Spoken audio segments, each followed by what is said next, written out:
Bien-aimés dans le Seigneur, bonjour. Bienvenue à cette émission L'heure de la Rhapsodie. On m'appelle la sœur Marlise Akochaï et j'ai l'honneur d'avoir avec moi sur ce plateau l'estimé frère Christian Ranga. Bonjour frère Christian. Bonjour sœur. Bienvenue sur ce plateau. Merci. Aujourd'hui, nous sommes le jeudi 3 octobre 2024 et l'homme de Dieu, le révérend Dr Chris Soya Kilomé, dans la Rhapsodie d'aujourd'hui, partage avec nous sur le thème intitulé « Priez pour les nouveaux convertis ».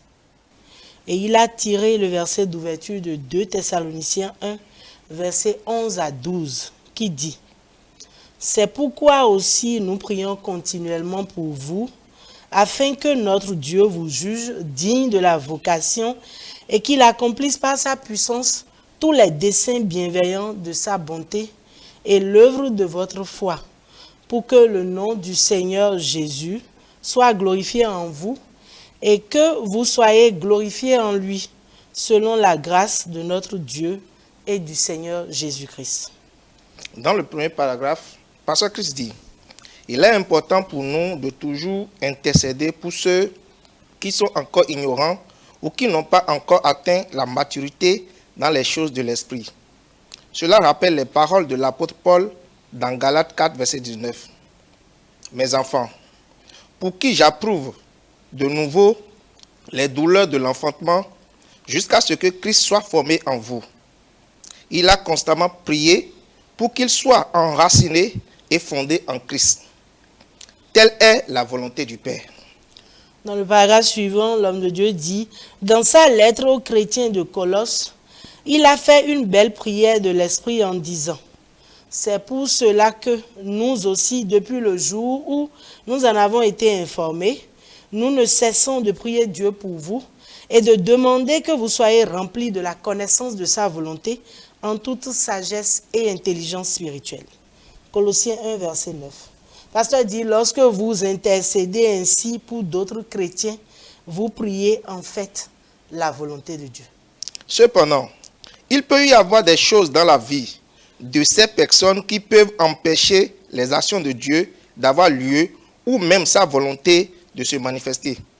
Il peut s'agir de leur ignorance, comme le dit Osée 4, verset 6. « Mon peuple est détruit parce qu'il lui manque la connaissance. » Ou même de leur désobéissance délibérée. Pour de nombreux nouveaux convertis ou ceux qui grandissent encore dans la foi, les priorités spirituelles ne sont pas peut-être encore claires. Ils n'apprécient peut-être pas pleinement l'importance d'assister au culte d'église ou d'étudier la Bible régulièrement. Dans l'avant-dernier paragraphe, le pasteur poursuit en disant, dans de tels cas, notre intercession joue un rôle essentiel.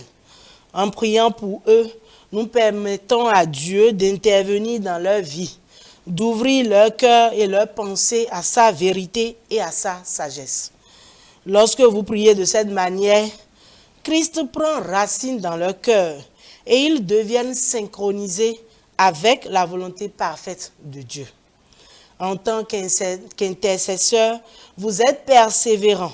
Vous continuez à prier pour qu'il marche d'une manière digne du Seigneur, qu'il lui plaise à tous égards, qu'il porte du fruit en toute bonne œuvre et qu'il croisse dans la connaissance de Dieu.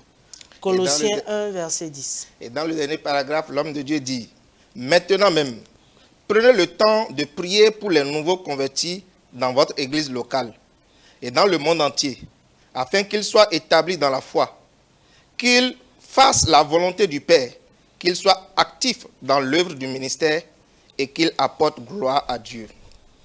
Priez pour qu'ils grandissent dans la parole, fermement enracinés et fondés dans l'amour de Christ, et que le Seigneur perfectionne son œuvre dans leur vie pour sa gloire. Amen. À présent, nous allons prendre la prière ensemble. Vous voudrez bien répéter après moi.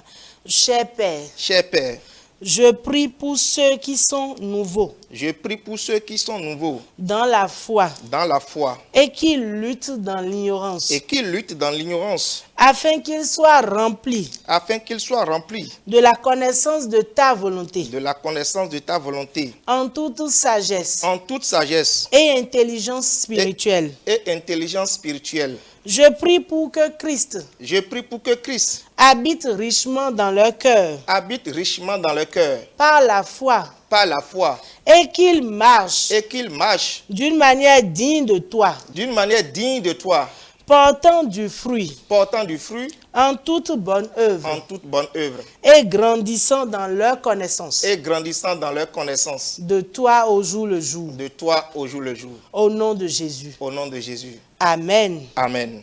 À présent, nous allons vous inviter à faire de Jésus le Seigneur de votre vie. Si vous ne l'avez pas encore fait, en répétant la prière de salut après le frère Christian. Veuillez répéter après moi. Seigneur Dieu, je crois de tout mon cœur en Jésus-Christ, le Fils du Dieu vivant. Je crois qu'il est mort pour moi et que Dieu l'a ressuscité des morts. Je crois qu'il est vivant aujourd'hui. Je confesse de ma bouche que Jésus-Christ est le Seigneur de ma vie à partir de ce jour. Par lui et en son nom, j'ai la vie éternelle. Je suis né de nouveau. Merci Seigneur d'avoir sauvé mon âme. Je suis maintenant un enfant de Dieu.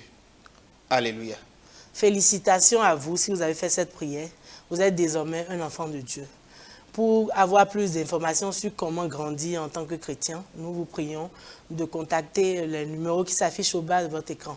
Et nous profitons aussi pour vous annoncer que ce 2 décembre 2024, nous aurons la journée mondiale de distribution de la Rhapsodie des réalités. Et nous vous invitons à vous joindre à nous en sponsorisant cet événement. Merci et que Dieu vous bénisse.